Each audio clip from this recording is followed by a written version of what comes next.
কেমন আছেন আপনারা সবাই? আপনাদের সবাইকে আবারও স্বাগত জানাচ্ছি টেক কলকাতা বাংলা ইউটিউব চ্যানেলের পক্ষ থেকে। আমি আসিফুর রহমান। আজকে আমি আবারও হাজির হলাম আরও একটি নতুন basic web development series tutorial নিয়ে, এবং এটা আমাদের পঞ্চম টিউটোরিয়াল বেসিক ওয়েব ডেভেলপমেন্ট সিরিজে। যারা আমাদের প্রথম 4টি টিউটোরিয়াল মিস করেছেন তাদের সবাইকে রিকোয়েস্ট করবো ভিডিও ডিসক্রিপশনে দেওয়া একটি প্লেলিস্টের লিঙ্ক থেকে আমাদের প্রথম 4টি টিউটোরিয়াল চেক করে নেবেন। ওকে, তো আজকে আমরা আরও কয়েকটি ট্যাগ নিয়ে কথা বলবো এবং মূলত দু ধরনের HTML এলিমেন্ট আপনাদেরকে দেখাবো। একটা হচ্ছে আনঅর্ডার্ড লিস্ট এলিমেন্ট আর একটা হচ্ছে ওয়ার্ডার্ড লিস্ট এলিমেন্ট। ওকে, তো প্রথমে আমি দেখিয়ে নিই আনঅর্ডার্ড লিস্ট এবং ওয়ার্ডার্ড লিস্ট দেখতে আসলে কিরকম হয়। ওকে, সো মাইক্রোসফট ওয়ার্ডে আপনারা দেখতে পাচ্ছেন যে এই উপরের লিস্টটাকে আমরা বলছি হচ্ছে ওয়ার্ডার্ড লিস্ট, অর্থাৎ যে লিস্টে ক্রম থাকে এবং প্রত্যেকটি এলিমেন্টকে আমরা চিহ্নিত করি ক্রমিক সংখ্যা দ্বারা, সেটাকে বলা হয় হচ্ছে ওয়ার্ডার্ড লিস্ট। এই ক্রমিক সংখ্যাটা 1 2 ABCD অথবা যে কোনো রোমান সংখ্যা হতে পারে, it doesn't matter. Okay, just এটা মনে রাখবেন যে লিস্ট এলিমেন্টগুলোকে, এই যে এগুলোকে বলা হয় লিস্ট এলিমেন্ট। যেমন ইন্ডিয়া, বাংলাদেশ, এখানে প্রত্যেকটা হচ্ছে লিস্ট এলিমেন্ট। যে লিস্ট এলিমেন্টগুলোকে ক্রমিক সংখ্যা দ্বারা চিহ্নিত করা হয় তাকে বলা হচ্ছে ওয়ার্ডার্ড লিস্ট, এবং যে লিস্ট এলিমেন্টগুলোকে কোনো ক্রমিক সংখ্যা দ্বারা চিহ্নিত করা হয় না সেটাকে বলা হচ্ছে আনঅর্ডার্ড লিস্ট। ওয়ার্ডার্ড লিস্ট এবং আনঅর্ডার্ড লিস্টের পার্থক্য এটাই। ওকে, জাস্ট মনে রাখবেন হচ্ছে ওয়ার্ডার্ড লিস্টে ক্রমিক সংখ্যা থাকে এবং আনঅর্ডার্ড লিস্টে কোনো ক্রমিক সংখ্যা থাকে না। ক্রমিক সংখ্যার বদলে এখানে ড্যাশ, তারপর হচ্ছে ডট, এরকম অনেক চিহ্ন ইউজ করা হয়। ওকে, তো উপরেটা হচ্ছে ওয়ার্ডার্ড লিস্ট এবং নিচেরটা হচ্ছে আনঅর্ডার্ড লিস্ট। তো ওয়ার্ডার্ড লিস্টটা তেমন বেশি আমাদের দরকার হয় না ওয়েব ডেভেলপমেন্টের কাজের ক্ষেত্রে, তবে অনেক ক্ষেত্রে আমরা আমাদের পোস্টে ওয়ার্ডার্ড লিস্ট ইউজ করে থাকি। তবে আমাদের আনঅর্ডার্ড লিস্ট খুবই গুরুত্বপূর্ণ ওয়েব ডেভেলপমেন্টের ক্ষেত্রে, কেননা এই আনঅর্ডার্ড লিস্ট ইউজ করে মূলত আমরা আমাদের নেভিগেশন বার বা মেনু বার ক্রিয়েট করে থাকি। ওকে, তো এটা আমরা ডিটেলসে পরে জানতে পারবো যে কিভাবে আনঅর্ডার্ড লিস্ট ইউজ করে আমরা পরবর্তীতে মেনু বার ক্রিয়েট করবো। সিএসএস যখন শিখবো আমরা তখন এই আনঅর্ডার্ড লিস্ট ইউজ করে আপনাদেরকে মেনু বার ক্রিয়েট করে আমি দেখাবো। ওকে, ফাইন। তো আজকে টিউটোরিয়ালে আমরা দেখবো মূলত ওয়ার্ডার্ড লিস্ট এবং আনঅর্ডার্ড লিস্ট কিভাবে আমরা HTML এর মাধ্যমে ক্রিয়েট করতে পারি। রাইট, তো চলুন চেক করি আমরা এটা। তো আমরা চলে গেলাম হচ্ছে আমাদের ব্র্যাকেটসে, এবং ব্র্যাকেটসে আসার পর আমরা আমাদের কোডিং শুরু করব। প্রথমে আমরা একটি H2 হেডিং নিব, খুব সিম্পল ভাবে H2 হেডিং নেব, এবং এর ভিতরে লিখে দিব হচ্ছে ওয়ার্ডার্ড লিস্ট, এবং এর নিচে আমরা ওয়ার্ডার্ড লিস্টটা ক্রিয়েট করব। ওকে, তো ওয়ার্ডার্ড লিস্ট ক্রিয়েট করার জন্য আমাদেরকে OL ট্যাগ ইউজ করতে হয়। ওকে, OL এর ফুল মিনিং আমরা বলতে পারি হচ্ছে ওয়ার্ডার্ড list, O for ওয়ার্ডার্ড and L for list. So OL ট্যাগের ভিতরে আমাদেরকে আমরা যে কয়টি লিস্ট আইটেম নিব, আমি আবারও বলছি, এই যেখানে India, Bangladesh, Japan, USA, UK প্রত্যেকটা হচ্ছে একটা লিস্ট আইটেম। এরকম যতগুলো আমরা লিস্ট আইটেম চাই প্রত্যেকটা লিস্ট আইটেমের জন্য একটি করে LI নিতে হবে OL এর ভিতরে। ওকে, আবার একটু দেখেন, মানে একটু বোঝার চেষ্টা করেন, সম্পূর্ণ লিস্টের জন্য, সম্পূর্ণ ওয়ার্ডার্ড লিস্টের জন্য আমাদেরকে OL ট্যাগ নিতে হয়, এবং তাহলে আমাদের ওয়ার্ডার্ড লিস্ট ক্রিয়েট হয়। এবং লিস্টের ভিতরে যে কয়টা লিস্ট আইটেম আমাদের দরকার প্রত্যেকটা লিস্ট আইটেমের জন্য আমাদেরকে LI নিতে হবে। ওকে, আই হোপ ইউ আন্ডারস্ট্যান্ড। তো আমরা ওয়ার্ডার্ড লিস্ট ক্রিয়েট করার জন্য OL ট্যাগ নিয়েছি। এখন আমাদের যে কয়টা লিস্ট আইটেম দরকার প্রত্যেকটার জন্য আমরা LI ট্যাগ ইউজ করব। ওকে, LI, এটা এর ফুল মিনিং হচ্ছে লিস্ট আইটেম। ওকে, OL ট্যাগ দ্বারা আমরা ওয়ার্ডার্ড লিস্ট ক্রিয়েট করলাম, এবং OL ট্যাগের ভিতরে এখন আমরা LI ট্যাগ দ্বারা আমাদের লিস্ট আইটেমগুলো নিব। যতগুলো লিস্ট আইটেম নিব প্রত্যেকটার জন্য একটি করে LI ট্যাগ আমাদেরকে নিতে হবে। ওকে, তো প্রথমে আমাদের ধরেন আমরা দিলাম হচ্ছে ইন্ডিয়া, ওইটার মতোই করি আমরা। তো এটাকে আমরা জাস্ট ডুপ্লিকেট করি, যে কোনো লাইনের পাশে গিয়ে মাউসের কার্সর লিখে জাস্ট কন্ট্রোল ডি চাপলে আমাদের ব্র্যাকেটসে সেটা ডুপ্লিকেট হয়ে যায়। তো ইন্ডিয়ার পর আমরা লিখবো হচ্ছে বাংলাদেশ। ওকে, তারপরে লিখবো জাপান, তারপর হচ্ছে USA অ্যান্ড UK। ফাইন, তো লেখার পর সেভ করে আমি ব্রাউজারে গিয়ে রিফ্রেশ দিই। ওকে, তো ব্রাউজারে গিয়ে রিফ্রেশ দিলে দেখতে পাবো যে এখানে আমাদের ওয়ার্ডার্ড লিস্টটা ক্রিয়েট হয়ে গেছে, আপনারা দেখতে পাচ্ছেন। তো সেম ভাবে এরকমভাবে আমি একটি ওয়ার্ডার্ড লিস্ট ক্রিয়েট করতে পারি। এখন ওয়ার্ডার্ড লিস্ট এবং আনঅর্ডার্ড লিস্টের পার্থক্য আমি আগেই বলে দিয়েছি। ওয়ার্ডার্ড লিস্ট এবং আনঅর্ডার্ড লিস্টের পার্থক্য এই হচ্ছে, ওয়ার্ডার্ড লিস্টে ক্রমিক সংখ্যা থাকে এবং আনঅর্ডার্ড লিস্টে কোনো ক্রমিক সংখ্যা থাকে না। ওকে, আর এখানে ট্যাগেরও তেমন বেশি পার্থক্য নেই, যেহেতু ওয়ার্ডার্ড লিস্টের জন্য আমরা ওয়ার্ডার্ড লিস্ট ক্রিয়েট করার জন্য কি ট্যাগ ইউজ করেছি, OL ট্যাগ ইউজ করেছি। রাইট, তো ওয়ার্ডার্ড লিস্টের জন্য যদি আমরা OL ট্যাগ ইউজ করে থাকি তাহলে আনঅর্ডার্ড লিস্টের জন্য আমাদের কি ট্যাগ ইউজ করতে হবে একটু কল্পনা করুন। এখানে একটু লক্ষ্য করুন, ওয়ার্ডার্ড লিস্টের জন্য আমরা OL ট্যাগ ইউজ করেছি, O for ওয়ার্ডার্ড and L for list. Okay, unordered লিস্টের জন্য আমাদের ইউজ করতে হবে UL, U for unordered and L for list. I hope you understand. ওকে, আর ভিতরে এই এলিমেন্টগুলো নেওয়ার জন্য ওয়ার্ডার্ড লিস্টের মধ্যে LI ইউজ করতে হবে। ওকে, মূলত এই ক্রমিক সংখ্যা হবে কি হবে না তা ডিপেন্ডস করে, মানে এই ক্রমিক সংখ্যা হবে কি হবে না সেটা ডিপেন্ডস করে হচ্ছে আমরা OL এবং UL এর উপর, আর ভিতরে LI সবসময় একই থাকবে, সেম। ওকে, তো আমরা আরেকটি লিস্ট মানে আনঅর্ডার্ড লিস্ট ক্রিয়েট করে ফেলি, চলুন।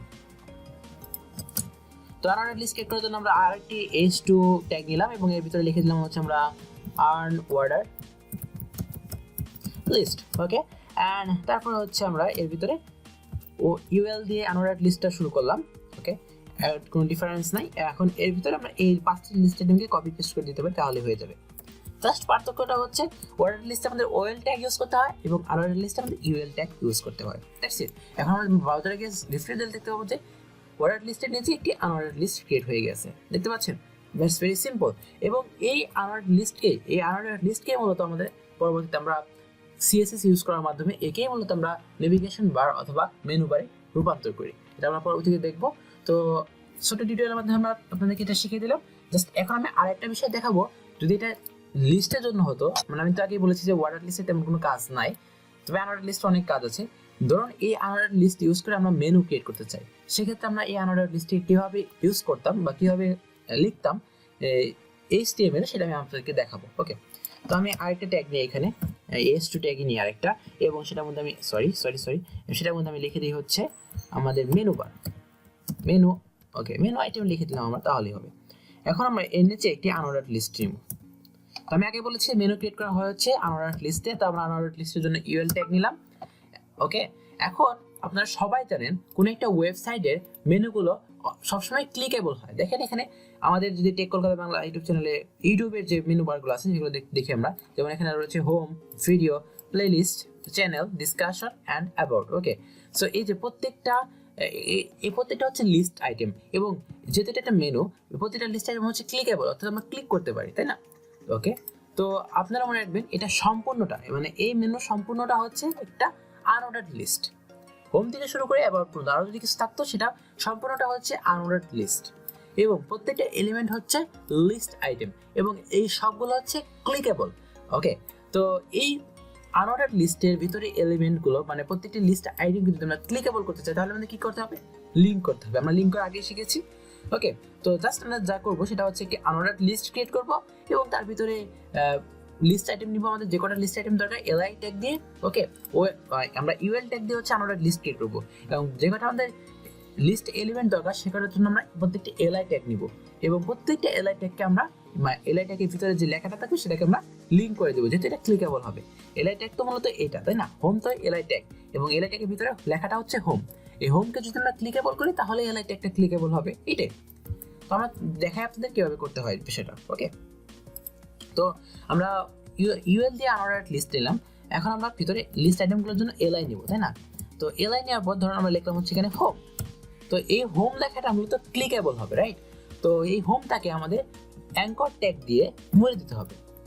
আমরা জানি লিঙ্ক করার জন্য এ ট্যাগ ইউজ করতে হয়, এ বা অ্যাঙ্কর ট্যাগ, এবং তার ভিতরে এইচআরএফ অ্যাট্রিবিউট দিয়ে আমাদের একটা নির্দিষ্ট অ্যাড্রেস লিখে দিতে হয়, অর্থাৎ এই লিঙ্কে ক্লিক করলে কোথায় যাবে।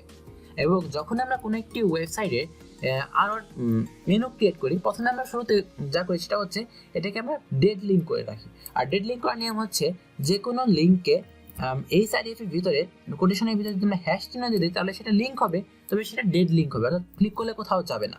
তো এরকম করে রাখি আমরা মূলত। এখন আমরা এটা ক্লিক করে ফেললাম। এখন এই হোম লেখাটাকে যেহেতু এটা ক্লিকেবল হবে, অবশ্যই অ্যাঙ্করটাকে ভিতরে রাখতে হবে, অর্থাৎ অ্যাঙ্কর স্টার্টিং এবং এন্ডিং, অর্থাৎ এ লিঙ্কের এ ট্যাগের স্টার্টিং এবং এন্ডিং ট্যাগের মাঝখানে আমাদের হোম লেখাটাকে রাখতে হবে, তাহলেই হবে। সেমভাবে আমরা পরবর্তী আইটেমটা ক্রিয়েট করতে পারি। তারপরে জাস্ট কি করবো, আমরা এলআই নেব, লিস্ট আইটেম, তারপর এটাকে ক্লিকেবলের জন্য লিঙ্ক করব, এবং এইচআরএফ অ্যাক্টিভিটির মাধ্যমে এটাকে আমরা ডেস্টিনেশনটা বলে দেবো যে কোথায় যাবে। যদি এরকম হয় তো আমাদের ডেস্টিনেশন হবে google.com। ওকে, তাহলে আমরা করে দিতে পারি google.com দিলাম। এখন এর ভিতরে আমরা লিখে দেবো হচ্ছে গো টু গুগল। ওকে, হয়ে গেল, ফাইন। এখন এটাকে জাস্ট আমরা কপি পেস্ট করতে পারি, কপি কপি কপি। এখন এটা অনেকগুলো আইটেম হয়ে গেল। আমরা সেভ করি, সেভ করার পর ব্রাউজারে গিয়ে রিফ্রেশ দিতে পারবো যে এরকম হয়ে গেছে। দেখেন এই তো মেনু ক্রিয়েট হয়ে গেল। এখন এটাকে সেভ দিলি এটা মূলত একটা মেনু আইটেম ক্রিয়েট হয়ে যাবে, বা মেনু ক্রিয়েট হয়ে যাবে, অথবা নেভিগেশন বার ক্রিয়েট হয়ে যাবে। তো এইভাবে মূলত HTML দ্বারা আমরা মেনু ক্রিয়েট করি বা নেভিগেশন বার ক্রিয়েট করি, পরবর্তীতে CSS এর মাধ্যমে একে নানান ধরনের স্টাইল দিই। ওকে, তারপর অ্যানিমেশন দিই, এটাই আর কিছু না। তো আজকে এই পর্যন্ত। আগামী পর্বে আমরা আরো একটি ট্যাগ নিয়ে কথা বলবো। ধন্যবাদ সবাইকে ভিডিও দেখার জন্য। যদি ভিডিওটি ভালো লেগে থাকে এবং একটু যদি আপনি নতুন কিছু শিখে থাকেন তাহলে অবশ্যই আমাদের চ্যানেল সাবস্ক্রাইব করবেন, এবং অবশ্যই বেল বাটনে ক্লিক করবেন, এবং অবশ্যই ভিডিওটি আপনার ফ্রেন্ডের সাথে শেয়ার করতে ভুলবেন না। এবং আমাদের ভিডিও সম্পর্কে যদি আপনার কোনো মতামত থাকে সেই মতামতটি অবশ্যই আমাদের ভিডিওতে কমেন্ট করার মাধ্যমে জানাবেন। তো আজকে এই পর্যন্ত। আল্লাহ হাফেজ, সবাই ভালো থাকবেন।